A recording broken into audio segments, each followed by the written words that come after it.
Una po sa lahat, kumusta po kayo ngayon sa gitna po ng inyong kasalukuyang sitwasyon? And nakarating na po ba sa inyo, Kap, yung suspension order? Ano po ang unang reaksyon nyo dito nang matanggap nyo ito, Kap?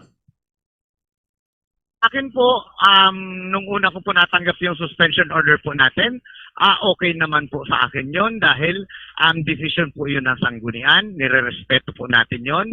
And pero po, sa akin po, sa akin pananaw lang na kailangan po namin disiplinahin ang mga empleyado namin po. Hindi po pwede yung hindi pwedeng mapagalitan, mapagsabihan ang mga empleyado natin kung mali ang gawa. Yan po. Opo. Ito, sa palagay ninyo, Kap, itong naging desisyon ng Blue Ribbon Committee na kayo ay, yun nga, patawan ng suspension order, sa palagay nyo ba, Kap, makatarungan ito para sa inyo, Kap Francis? Sa akin po, hindi ko po masasabing makatarungan sa akin dahil po desisyon rin po nila yan. Pero po, sa akin pananaw, hindi po pwedeng hindi pagalitan ang mga empleyado, mas lalo na po kung nagkamali po. Hindi lang po simpleng pagkakamali, kung hindi po yung hindi paggampan ng trabaho po nila.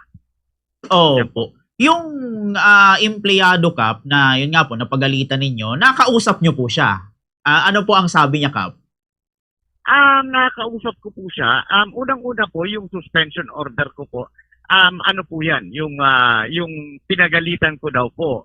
Pinagalitan daw po natin, oo, totoo, pinagalitan ko po. Dahil po, siya po kasi isang presidente ng Lupon. So, ang nangyari po dyan, meron tayong isang empleyado ng Lupon na bumili ng pinagnakawan. And yung pinagnakawan po na yon, ang nagbenta po sa kanya, minor de edad. Yung minor de edad, alam na alam po sa Barangay Concepcion Pequeña na paulit-ulit po ang pagnanakaw na ginagawa niyang batang yan. So, siyempre po, magagalit ka po. And another thing, yung isa pong membro ng lupo natin, dalawa ang pangalan na ginagamit. Dalawang pangalan, tapos marami po siyang summon sa barangay kung saan siya, ang ginagawa niya, yung parang fixer po siya sa BIR. Kung saan nakakakuha siya ng pera. Pera na ayusin sa BIR. O ngayon po, maraming summon siya, may summons nga po siya na amounting to 495,000 reklamo sa kanya. So, dalawa ang pangalan niya na ginagamit. Minsan baga po, paano po kami makakapag-acquire ng jurisdiction over the person kung dalawa ang pangalan na ginagamit? Halimbawa, ang ginagamit ko po, Juan. Tapos yung isa, ginagamit ko, Pedro. O pag nagpa-serve po ako ng summon, si Juan po ang pinatatawag ko, sasabihin ko po, hindi po ako si Juan, ako po si Pedro. Ganyan po ang nagiging sitwasyon ko dyan sa Barangay Concepcion Pequeña. And pwede tayong pumasok dun sa ghost employee because hindi certain yung empleyado natin. Hinihingan po natin ng valid ID, ayaw magbigay po ng valid ID. Na empleyado naman po siya ng barangay. Therefore, obligasyon niyan mag-submit kung ano po ang hinihingi na requirements ng punong barangay. Yan po ang naging sitwasyon natin. And despite the fact na ganyan po, napagalitan ko po, ako pa rin po ang nasuspinde. Dahil po, pinagalitan ko daw po. Yun lang po. Opo. Baka kasi, Kap, napahiya ninyo or napagsalitaan nyo ng masakit na salita, Kap? Bakit po? Pag nagagalit ba, meron ba tayong magiging magandang salita?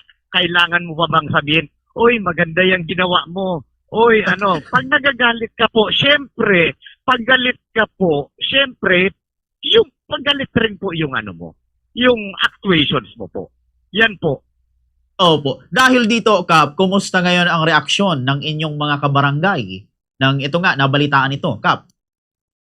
Sa akin po, wala po akong niyan. Basta sa akin po ang importante, disiplinahin po yung nagkamali. And syempre po, pag didisiplina po, may mga sanctions po tayong pinapataw dyan. Opo. Ito, Kap, para sa sa kaalaman lang din po ng lahat, ilang araw po ba yung itinakda sa inyo na kayo po ay masususpindi, Kap? Dito po tayo for 1 month. And yun po.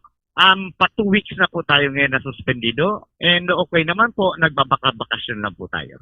Opo. Meron ba kayo kap na gagawin na parang halimbawa pangontra dito or anong tawag nito yung petition mga ganyan or ano yung next na legal move natin kap? Next legal move natin, syempre, kikwestonin na rin po natin ang sanggunian regarding doon sa decision nila. Unang-una po, nag-decide sila on the matters na lampas na po ng 120 days, yung anong yan kasong yan. Dapat po, hindi na dinesisyonan yan. Dapat, dinismiss na lang po yan on the merits na yan po kasi, doon pa po yan sa dating administrasyon ni dating Mayor Legasyon. And then po, dumating naman po itong pangalawa po na itong kasalukuyan na administrasyon ni Mayor Leni Robredo, tinalakay pa rin nila. Ngayon po, Councilor Nathan Serio po ang Blue Ribbon Committee Chair noong time na yon. And then po, hindi pa rin po na-desisyonan. And pumasok naman po Councilor Oying Rosales. Ngayon po, nag-desisyon si Councilor Oying Rosales without even nagpatawag or nag-conduct siya ng sarili niyang investigasyon. And yan po, matagal na po yan. That is more than 120 days. And according to the rules po, within 90 days, yung paggather ng evidence and investigation process. And then dun sa 30 days, last 30 days, magkakaroon po ng promulgation. So yan po, hindi po nasunod po yan. Okay po yun. So parang meron din palang pagkukulang itong sanggunian. Pero dito Kap, makumusta ko lang bago magreklamo itong empleyadong ito diyan sa barangay. Kumusta Kap ang relationship ninyong dalawa nitong empleyadong ito? Ano, okay naman o baka may sama siya sa iyo ng loob? Kap. Hindi ko po alam. Basta po sa akin, yung una po, bago po ako nag-assume ng office ng barangay na sa Barangay Concepcion Pigenya, ang pumunta po yan sa bahay, nakiusap na kung pwede ma-retain sila. And okay, granted po sa akin, ni-retain po natin sila. So ngayon po, may problema, yun po, nireklamo po tayo. Wala naman po sa akin problema yan. Opo, hindi naman Kap masama ang loob ninyo dito sa nagreklamong ito, Kap. Sa akin po, diretso niya rin po yan. And ako rin po, diretso ko rin po kung ano man po ang gagawin natin. Okay po. So, ngayon Kap, bukod sa pagbabakasyon, ano pa yung mga susunod nating gagawin, Kap? Wala naman po akong basta po yan, natin na yan. Nasa, na po natin yan, nasa mga abogado na rin po natin yan, kung ano ang mga gagawin nila.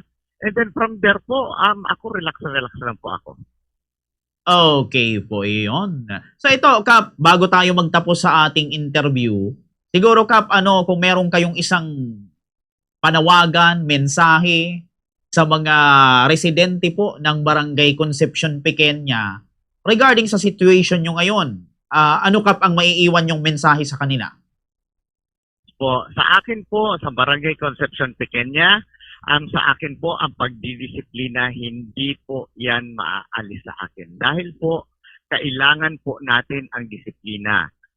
Yan nga po nga, sa nasabi dyan sa Japan nga po, ang mga bata, unang-una po, hindi naman po pag-aaral ng ABCD ang mga inaaral po niyan. 1, 2, 3, 4. Kung hindi po, ang una pong tinuturo sa mga kabataan sa Japan, disiplina. Kaya tingnan po ninyo nila, masyadong successful po ang lugar ng Japan. So sa akin po, hindi po ako magto-tolerate ng mali. And yan po, isa po sa mandato na binigay sa atin. And yan po rin ang gusto kong mangyari. Dapat may disiplina ang mga tao. And hindi po ako mag-aatubili.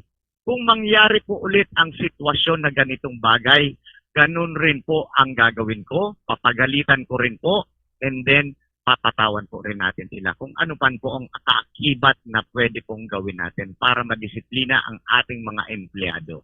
Yan po.